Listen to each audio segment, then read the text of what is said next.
और अब बात उत्तराखंड में हुए टनल हादसे की। यहां के उत्तरकाशी जिले में बीते 2 दिन से 40 मजदूर एक टनल के अंदर फंसे हुए हैं। 2 दिन पहले इस निर्माणाधीन टनल का एक बड़ा हिस्सा धंस गया था।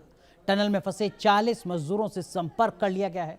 अब इंतजार इस बात का है कि कब तक इन मजदूरों को सुरक्षित बाहर निकाला जाता है।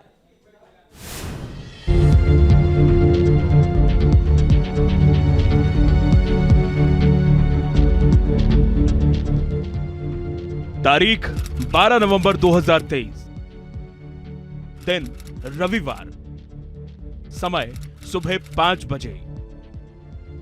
रविवार को सुबह 5 बजे यमुनोत्री गंगोत्री हाईवे पर बन रही सिलक्यारा बैंक की इस टनल में बड़ा हादसा हो गया। अचानक भारी मात्रा में मलबा गिरा और टनल में काम कर रहे 40 मजदूर इसी टनल के भीतर फंस गए।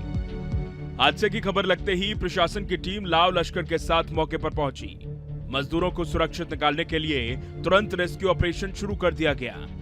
राहत की बात यह है कि टनल में फंसे मजदूर का वॉकी टॉकी काम कर रहा है, जिसके जरिए प्रशासन ने उनसे संपर्क किया। टनल में फंसे मजदूरों की जिंदगी को बचाए रखने के लिए पानी की पाइपलाइन का इस्तेमाल किया जा रहा है। पाइपलाइन के जरिए ही ऑक्सीजन पहुंचाई जा रही है, फिर कंप्रेसर के जरिए भोजन भी पहुंचाया जा रहा है। यह हादसा हुआ और इसका प्लान बी क्या था, ये भी समझने वाली बात है। प्लान बी ये था कि ट्रेन कर दिया जाता है।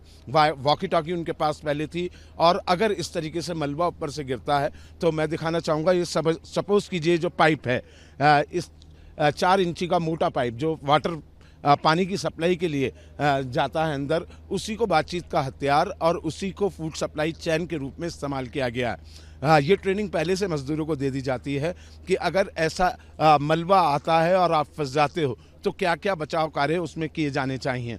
जिस तरीके से सुखदेव मंडल ने हमें बताया कि उस पाइपलाइन के जरिए बात कर रहे हैं, वहाँ से आवाज़ रेस्पॉन्स आ रहा है। जो जो चीज़ें उन्होंने मांगी वो यहाँ दे दी गई हैं। रेस्क्यू टीम के मुताबिक हादसे के वक्त सुरंग का करीब 60 मीटर हिस्सा मलबे से भर गया था। इनमें से 30 मीटर हिस्से को साफ कर दिया गया है। मलबे के गीले होने की वजह से रेस्क्यू ऑपरेशन में तेजी नहीं आ पा रही है। दूसरी मुश्किल यह है कि एक तरफ से मलबा हटाया जा रहा है तो ऊपर से गिरता भी जा रहा है। यही वजह है कि मजदूरों की जिंदगी की जंग और लंबी खिंचती जा रही है और हर गुजरता सेकंड मजदूरों पर काफी भारी पड़ रहा है।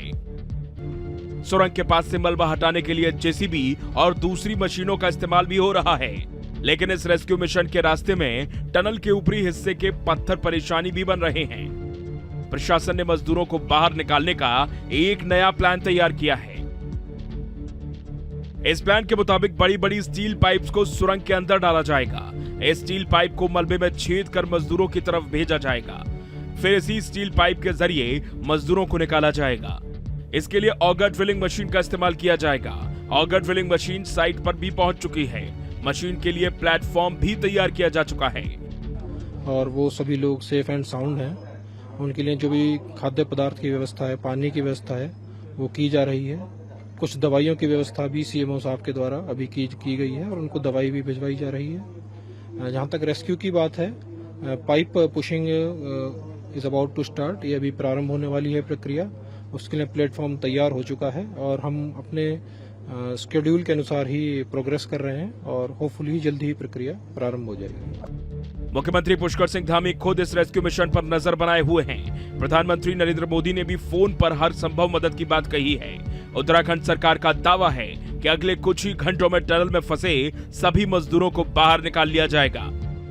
जो श्रमिक भाई अंदर हैं, उनके पारिवारिक जनों से भी बात हुई है। सभी वहाँ पर कुशल हैं और जो ह्यूम पाइप इत्यादि हैं, टेक्निकल टीम उसको असेंबल्ड करने में लग गई है और जो भी समय लगेगा जल्दी से जल्दी जो है उनकी कुशलता से बाहर आ जाएं, इसी काम में हम सब लोग लगे हुए हैं। यमुनोत्री गंगोत्री हाईवे पर सिलक्यारा से बड़कोट के बीच उत्तराखंड की सबसे लंबी मोटरेबल टनल बनाई जा रही है। यह टनल करीब 4.5 किलोमीटर लंबी है। टनल को डबल लेन के हिसाब से बनाया जा रहा है। टनल की चौड़ाई करीब 12 मीटर है। डबल लेन की सड़क के अलावा 3.7 मीटर चौड़ा इमरजेंसी एग्जिट पार्टीशन और दोनों ओर करीब 2.5 फीट चौड़ा फुटपाथ भी बनाया जा रहा है।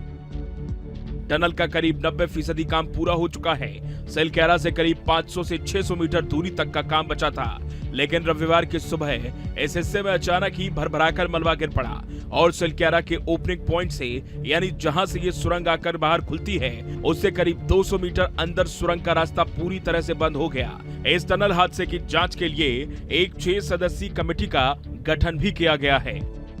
Team news nation. चलिए ग्राफिक्स के जरिए आपको समझाते हैं कैसे यमुनोत्री नेशनल हाईवे पर टनल का निर्माण हो रहा है। दरअसल में डंडल गांव से सिलक्यारा के बीच करीब 4 किलोमीटर लंबा ये टनल बन रहा है। ये टनल उत्तरकाशी में, लेकिन ये टनल अचानक 60 मीटर नीचे धंस गया। मैप के जरिए आप देख सकते हैं मौजूदा हालात क्या है। आपके जहन में सवाल होगा कि इस टनल में आखिर कितने मजदूर फंसे हुए हैं। तो आपको बता दें कि पिछले 2 दिन से, अब वक्त और ज्यादा बढ़ गया है, 40 मजदूर फंसे हुए हैं। रेस्क्यू में किस तरीके की दिक्कत आ रही है, अगर आपके जहन में भी ये सवाल है, तो आपको बता दें कि मलबा हटाने के दौरान ऊपर से लगातार मिट्टी धंस रही है। मतलब नीचे से मलबा हटा रहे हैं, ऊपर से मिट्टी धंसती जा रही है। इसके चलते अब तक रेस्क्यू नहीं हो पाया है। कैसे होगा रेस्क्यू, हर किसी के जहन में यही सवाल है। सवाल 40 जिंदगियों का है। दरअसल में स्टील पाइप का इस्तेमाल किया जा रहा है। स्टील पाइप की जो चौड़ाई है वो 35 इंच है। ड्रिलिंग मशीन से स्टील पाइप टनल के अंदर डाला जा रहा है। रेस्क्यू ऑपरेशन में 24 घंटे और लग सकते हैं। अगर आप ये जानना चाह रहे हैं कि किन मशीनों का इस्तेमाल किया जा रहा है, तो आपको बता दें कि हाइड्रोलिक जैक और ड्रिलिंग मशीन का इस्तेमाल यहां पर किया जा रहा है। रेस्क्यू में कौन कौन शामिल हैं, तो एनडीआरएफ, एसडीआरएफ, आईटीबीपी और बीआरओ, यानी जो बॉर्डर रोड ऑर्गेनाइजेशन है, यानी जो बॉर्डर के इलाके हैं वहां पर जो सड़क बनाने वाली संस्था है। ये 4 एजेंसी लगातार काम कर रही हैं और इनके साथ साथ राज्य सरकार भी। चलिए आगे बढ़ते हैं और इस वक्त की एक बड़ी खबर आपको बता दें, एक बार फिर वॉर जोन से जुड़ी। मध्य का गाजा के अल इसरा टावर के पास आईडीएफ ने हमला किया है। इजरायली सेना ने अल इसरा टावर को निशाना बनाया है। टावर में आतंकियों के छिपे होने का दावा इजरायली सेना की तरफ से किया जा रहा है।